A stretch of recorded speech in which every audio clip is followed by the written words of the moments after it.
familiar to us, and it's gonna be very confusing, man. Well, confusing or not, it's the same draft for the next game. The Land of Dawn awaits. It's RRQ and Falcon. Match point still for RRQ. Right. For the most part, I don't think there's any real big difference in the emblems. So again, this is an uncanny, similar game. I wonder if RRQ are going to do things differently, because in the early game, we did see that there's a lot of HP bars getting very, very low, but the first blood eventually was picked up by Falcon. So we'll see if RRQ can break the trend and actually get that first blood this time. I think the only difference here is this time the XP lane is on the top side. So that's how we know we're not, you know, time, like yeah, we didn't time travel, It's not a glitch, right? guys. We're not in the Matrix. It's okay. Well, I mean, still, the fact here is Falcon looking to take this to Game 5, and if they're happy with what they drafted previously, they might as well continue it. I think the biggest thing here for Vin specifically is to be a little bit more cautious on those initiations, but if you want to just take that risk, go for it. You do have, you know, that match advantage too, but still, I feel like even R7, right, going against Yellow Flash, notice the difference too. Yellow Flash running with a flicker instead of the sprint like we saw previously, he makes it work, right? But I do think that Falcon has this draft figured out for now. Oh, but we can already see the presence from both teams now, but I got a feeling they may take it a little bit slower than what we've seen in the past. Not as aggressive in this first 2 minutes. Well, we have to see. I mean, R7 already doing so much better against the crew here. So small differences, but for the most part, I think we can see the big bulk of difference coming in as far as the turtle fight is considered, right? Because for both these teams, they definitely want to go aggressive towards that turtle, and I think that's where we're going to see the decisive moment in who gets the early game. Well, turtle now spawned here. Both junglers in position, half health. R7 trying to clear that lane as well to get here with Clay. Vin making his way as well. Naomi also getting that level 4 available. Who takes it? Cannon's in a very bad spot in between 3 members, but finally Falcon is here to help. Clay finds the turtle. Ken, stuck against the wall, will go down. So that is a first blood for the side of RRQ. Yellow Flash sitting on top of R7, wants to find revenge for his team. Will succeed in that one, so it's a 1-for-1 trade, but Turtle goes to RRQ. The first blood goes to RRQ as well, so already a change. Again, we're just being reminded it's not the same game, but in the mid lane, it's the same situation, right? Aggression, wave pushing, and I think the matchup we need to take a look at is also in that gold lane. If ZipX can still get a huge lead in the early game, there's no reason why he can't replicate the same results of the previous game. That is something that RRQ needs to keep in mind, and maybe try and spend more time and resources to ensure that Skylar is the one snowballing instead. Well, check out this M4 stat here. Albert is the 3rd player to surpass 200 kills in M Series, joining Chuka Guys and Oheb. So Albert, obviously, I mean, everybody knows at this point, Albert is a incredible player, really a component here for RRQ to work around. But even as a team, I mean, I would say that RRQ in general, across the board, especially with, you know, the way that they've refined their play style on the macro and micro level, everything is apparent. But in terms of aggression, the aggressive play style, they like to go at it. Ooh, Skylar taking a lot of damage. Ken doesn't want to let him go. Skylar able to be on my way, but Zigzaps has locked on. Oh. Vin goes down. They're going to look for it. Naomi in the tower, nice hook, and they find him. That's 2 kills for the side of the Falcons. There's 2 kills, and RRQ has no real answer. The early game from Falcon, yet again, showing to be very, very strong. The Beatrix and the Franco being a very deadly combo. For RRQ, though, they're just trying to recover and still waiting for the next neutral objective. Albert is still farming pretty okay, but the longer he lets this go on, the more he is susceptible to getting taken out by the damage that is scaling from the side of Falcon. Wow, look at that. The bottom turret already chunked down. It's almost completely gone here. ZipX, similar like last game, he's having a pretty good time on this Beatrix, as now they fight for the turtle. Yeah, Albert's going to take his time this time, along with RRQ. Look at Vin, cocking up, trying to go, trying to land something, does not land though. Yellow Flash is on to Albert though. Albert takes the turtle, and now it's a battle. In the middle, Ken able to take out Vin, but Skylar takes out Ken. It's a 1-for-2 currently. No, 3 members of Falcon down. Albert finds Yellow Flash in the final moments of that fight. RRQ takes the advantage. That's a 3-4-2 for RRQ. They were able to get a huge combo going in, and of course with all the AoE they have in this early game, they got a bit of a lead. But later on, if they replicate the same kind of playstyle, remember, ZipX will be out-damaging Skylar unless he gets nuked in the initial engage before that. So that's something that RRQ needs to adjust once they go into the mid-game. Looking at the emblems right now, Demon Slayer for both jungles, nothing real too surprising, but with all the mages going Mystery Shop, both teams are trying to go for early game aggression. Well, Albert got that, right? And I mean, even looking at emblems, looking at items here, the one thing that's apparent is why Fredrin is picked so often. You see that clump that Falcon really goes into when they're team fighting, especially around Naomi. But with the taunt and with the CC there, it's so strong here with this Fredrin pick, especially when things kind of just fall into place and that burst potential is there with Clay and that damage over time from Skylar when he gets the Blazing Duet off. Now, it is going to take Skylar a little bit longer here to get to that online point for this Claude, but still, you can't count ZipX out just yet, right? He hasn't died. He's done a pretty good job farming up, and he's got the 4 assists. So weapon mastery Beatrix here is going to be scary as the game goes on. Of course, Naomi trying his best to ensure that Beatrix will actually be successful in the late game. RRQ tries to defend this turret, but it's just too low. They'll be forced to back away as ZipX picks up that BOD. That's a lot of burst damage to anyone that gets set up by Naomi. And remember, in the late game, AoE will be favoring the side of Falcon, right? Justin going up against Clay, the Lunos has a lot of damage, but in the late game, it's only going to be single target, whereas we saw that Justin in that late game on the Valentina, that's a lot of damage output to multiple people and multiple applications of the crowd control.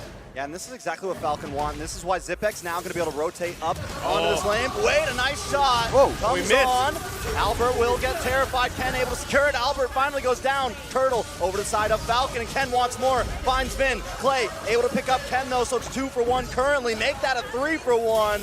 Justin wants to try to lock onto R7, but R7's very slippery.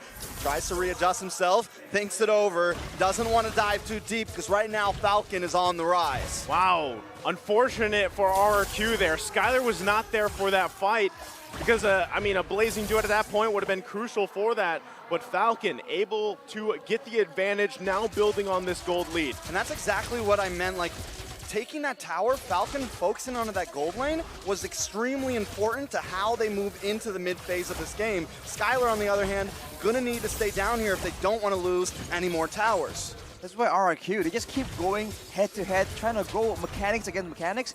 But honestly, if Falcon has set up so successfully to give themselves a huge one-man advantage and denying the Blazing Duet from that big team fight, RRQ at some point need to understand that there are some fights they need to back away from or at least approach differently. Maybe wait out some of the ultimates and then go in when Falcon is not expecting it. Oh, big Tyrant's Rage. They're going to capitalize. Justin goes down, and that's a nice kill into the pocket of Skylar. Try to get a little bit of chip damage onto that tower as Falcon decides to take off. But while this is happening, ZipX claims more ground, taking away a tower on the top side.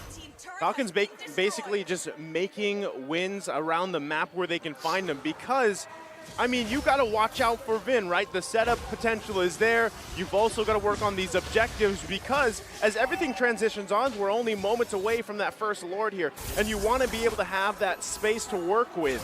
So right now, Falcon still having that little bit of lead in terms of gold. ZipX now picking up the Malefic Roar here. That's going to be massive in terms of damage department. So RRQ, they got to be cautious how they approach this Lord. Skylar as well wants to be able to time that Blazing Duet, especially if for some reason Albert gets those taunts off that knock up on multiple members of Falcon. For the next fight though, RRQ, Clay will have the glowing one ready, so that's a lot of DPS as Vin tries to engage a fight. Oh, but he gets shut down. No Tyrant's Rage for RRQ. Wait a second. R7 into the backside with the Blazing Duet. It's enough chip damage to take down ZipX and Naomi. RRQ showing dominance right now in these team fights. Yellow Flash now come back in along with Ken. Of course, use a flicker. Ken doesn't have the does have the decimation, but decides not to use it there. Falcon able to at least push them away from the Lord, but they lose a lot in that team fight. Not only that, R7 just took the purple. R7 takes the purple, which is again, another insult to injury for the side of Falcon. Unfortunately for them, this is what we've been talking about. R7 was able to go in towards that back line, and Zipex is not nearly strong enough to be a solo threat towards that Joy, and Finn goes in again. That was a beautiful cancel on that Tyrant's Rage. Falcon now may have a little bit of a possibility for this. It's a Lord battle. Wow. Ken takes it, but a couple members getting low. R7 found by Naomi. It's a beautiful hook. Vin misses it. The outplay from Zipex is beautiful. Ken now going to try to move on to Skylar here. Push him back. RRQ against the ropes. That's a weird back and forth coming in from RRQ, and Vin so desperate to find the knockup onto Zipex. It just wasn't working out. Unfortunately, as Naisu mentioned, on the Kufra, missing the Tyrant's Revenge is gonna actually leave you in such a vulnerable state, and Zipex completely took advantage of that. And for now, with all the members being so tanky, RRQ needs to find a different method of fighting aside from just picking off one of the tankier members. Maybe diving more towards Zipex and denying that DPS will work. I mean, we saw that successfully play out in the previous team fight. Well, right now, they've got to deal with this Lord on the top side. It is just the first one, so should be able to make quick work of it. Naomi, though, waiting for an angle if he can find one to get that numbers advantage. The tier 2 in the mid lane is going to go down here. Falcon full tempo mode here, 4K gold lead, and they're going for another turret. Definitely pushing the tempo for sure. Falcon trying to give everyone around the world a show right now, but we cannot count RQ out just yet. If you count RQ out, you've seen what they can do, man. They can be behind in gold, behind in numbers as well. It doesn't even matter. You need to take them seriously at every turn, and we've seen that in this game, at least, they found a bit more success in those big team fights.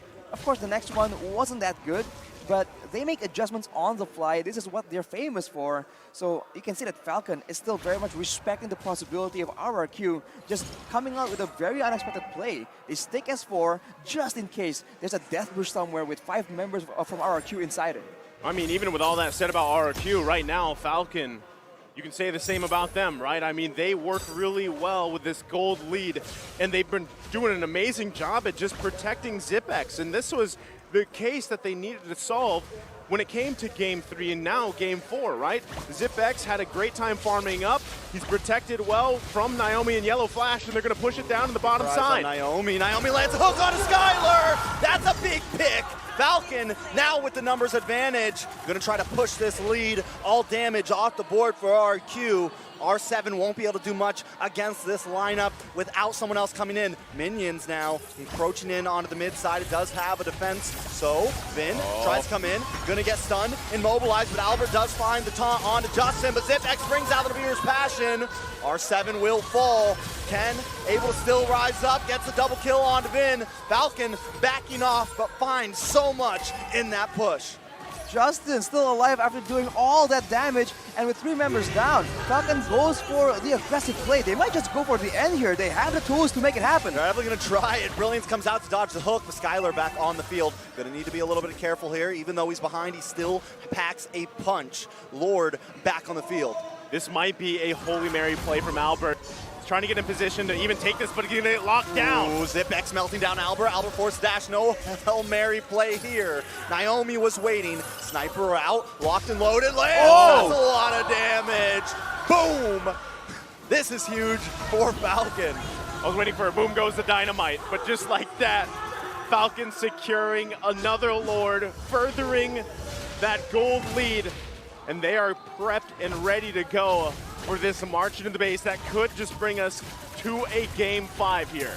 RRQ is struggling so hard right now because even if Skylar wants to go in the blazing duet towards that back line, he can go with the Wind of Nature, but Justin is still doing an insane amount of damage as well, and that is what is denying him the chance to just shut down Zipex, and this Beatrix is just so much damage coming out from the side of the Falcons. Definitely a lot of damage. Vin trying to push out. Yellow Flash along with holding it. Lord will get melted out, but Skylar with the blazing duet. Not enough though. Ken still in the field. Vin will be the first to fall in this fight. Ken down as well. Clay finally finds it. Albert will be next. A double kill for Clay. Justin still looking for something. It's 2 for 2 currently, but Falcon maybe staying a little bit too long. Yellow Flash needs to be careful here. R7 and Skylar onto it, and that is a pause.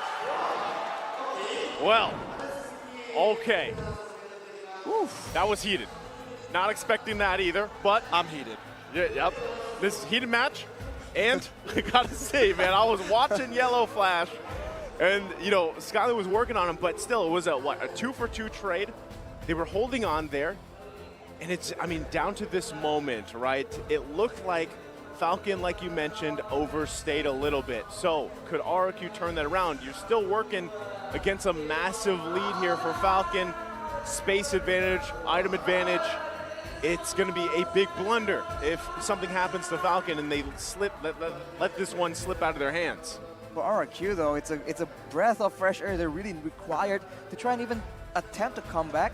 Fortunately, it all went to the hands of Clay, so now if they want to go for more pickoffs, definitely the Chaos Balls are going to do a lot more damage, so that is good, but would you rather have the kills in the hands of Clay or in the hands of Skylar? Because right now, both of them have, I don't know, they are having an equally difficult time trying to get to that back line. And even R7, you see that Falcon has adjusted and they're using all their crowd control to ensure that R7 cannot get an easy dive in. At this point, if RRQ wants to try and get someone in the back line, someone towards ZipX, I think they're required to sacrifice someone to that bloody hunt. They have to pick either Clay, Skylar, or R7. One of them needs to take the crowd control. I feel like as long as ZipX runs free, he's going to be able to possibly carry Falcons to new heights right now. RQ, as we can see, there is a little bit of troubleshooting happening right now. Not the greatest time for that to happen, but it is still a heated match, as Nice who said. And honestly, I don't care who wins out in the best of 5 of this. I do hope that Falcon wins this one, because after these games, I want a full 5. Well, we're jumping back in after that little break here.